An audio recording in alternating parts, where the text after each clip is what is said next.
이재명 대표 얘기입니다. 제3자 뇌물 혐의로 기소됐죠. 불법 대북 송금 사건 재판부가 확정됐는데요.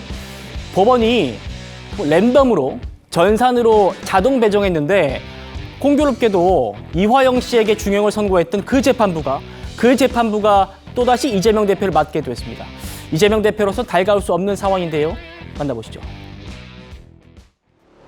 이번 1심 수원지법 신 부장판사님의 판결문은 비공개 처리됐습니다. 감추는 자가 범인이다라는 말이 떠오릅니다. 그 허위 진술을 할 이유가 없다, 김성태가 라고 얘기하는데 왜 허위 진술을 할 이유가 없습니까? 이화영 피고인에게 유리한 것은 아예 언급을 않거나 배척을 해버리고 이화영 부지사에게 불리한 것은 작은 것도 확대를 해서 그걸 근거로 유죄 판결의 근거로 삼는 잘못을 범한 것이죠. 인권의 최후 보루인 법원이 검찰의 폭주를 제지하지 못하고 검찰이 짜놓은 프레임에 갇힌 판결을 한 것에 강력한 유감을 밝힙니다. 성영 변호사님, 제3자인 제가 봐도 참 공교로운 그런 상황이 아닐 수 없어 보입니다. 그러다 보니까 수원지법도 입장을 냈습니다. 사건이 전산으로 자동 배정된 거고 랜덤으로 배정된 거고 우리가 다른 고려는 한 게 없다. 다른 고려 없었다라고 얘기했습니다만은 이재명 대표 측 아마 재판부 기피 신청할 것 같아요.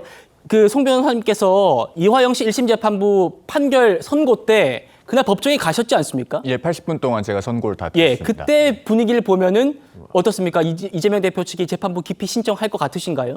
기피 신청을 할 가능성을 배제하기는 어렵죠. 왜냐하면 그때 선고 끝나고 그 이화영 전 부지사의 변호인들이 공개적으로 그 재판부를 아주 격하게 성토를 하지 않았습니까? 그리고 그 두 변호인 중에 한 명은 제가 그 선고 방청을 마치고 서울에 돌아오니까 SNS에 육두문자에 초성이 올라와 있더라고요. 그런 맞아요. 정도의 욕설을 올렸더라고요. 그렇습니다. 그런 사건이 있었기 때문에 만약에 그런 정서가 민주당에서 공유가 되고 있다면은 재판부가 불공정한 재판을 할 우려가 있다고 하면서 기피 신청을 하고 그것을 통해서 사건을 지연시키고자 하는 그런 전략을 구사할 가능성도 있어 보이는데 제가 이 지점에서 두 가지를 말씀드리고 싶어요. 네. 첫째로 기피 신청을 해도 생각보다 효용이 없을 수 있습니다. 이화영 전 부지사 때도 그 변호인들이 기피 신청했지만은 지연된 기간이 66일에 불과합니다. 이번에는 만약에 기피 신청 기각되면은 그게 항고 재항고까지 가도 더 짧아질 수 있습니다. 그다음에 또 한 가지. 이재명 대표는 지금 자신에 대한 그 제3자 뇌물 혐의가 소설에 불과하다는 식으로 얘기하고 있지 않습니까? 네. 정말로 소설에 불과하면요. 그 재판부에서 그냥 재판을 받는 게 맞아요. 왜 그러냐면요.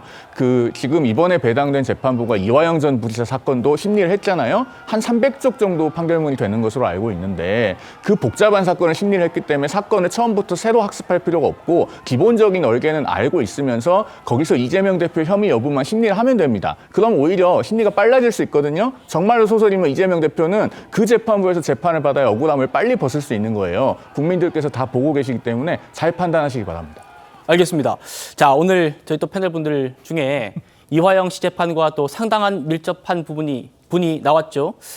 설주환 변호사님인데 이화영 씨의 재판 변호를 맡으시다가 지금은 이화영 씨 변호인인 김광민 변호사와 또 소송을 하고 있는 그런 상황입니다. 설 변호사님. 네. 그러니까 지금 이렇게 되면 기피 신청을 하게 될 것 같고 그럼 재판 시작부터 또 늦어질 텐데 네. 지금 그 이화영 씨 측이 뭐라고 했냐면 평균 수준의 재판부가 심리하게 되면 다른 결과가 나올 거다라고 했었는데 같은 재판부가 맡게 된 겁니다. 그러면은 오히려 이 지점을 이 대표 측이 좀 활용할 수도 있겠다라는 생각이 들거든요. 분명히 당연한 것이죠. 어찌 보면 이재명 대표 변호인단에서는 당연히 기피 신청을 낼 거예요. 그러니까 형사소송법 17조에 제척의 원인이 있고요. 18조에 기피 신청할 수 있는 권리가 있는데 이재명 대표로서는 기피 신청이나 제척 신청을 할 어떤 이유가 없습니다. 그냥 본인은 처음 재판을 받는 건데. 근데 이 사건에서 공범으로 기소가 된 이화영 씨 같은 경우에는 이거 기피 신청 낼 만한 사유는 충분할 것 같아요. 왜냐하면 본인이 다른 재판이긴 하지만은 그 재판의 기초 사실이 거의 똑같거든요. 그렇죠. 그렇기 때문에 본인에게 중형을 내린 판사에게 자기가 받는다? 저는 이건 법원에서도 한번 고민해 볼 부분은 있다. 근데 다만 아까 이제 송영희 변호사님이 얘기하셨듯이 재판의 신속성 부분에서라면 지금 재판부가 맡아서 하는 게 가장 빠르긴 하죠. 예, 그 부분 빠르긴 한데 신속과 재판은 지금 이재명 대표 측에서 바라는 바가 전혀 아니기 때문에 예.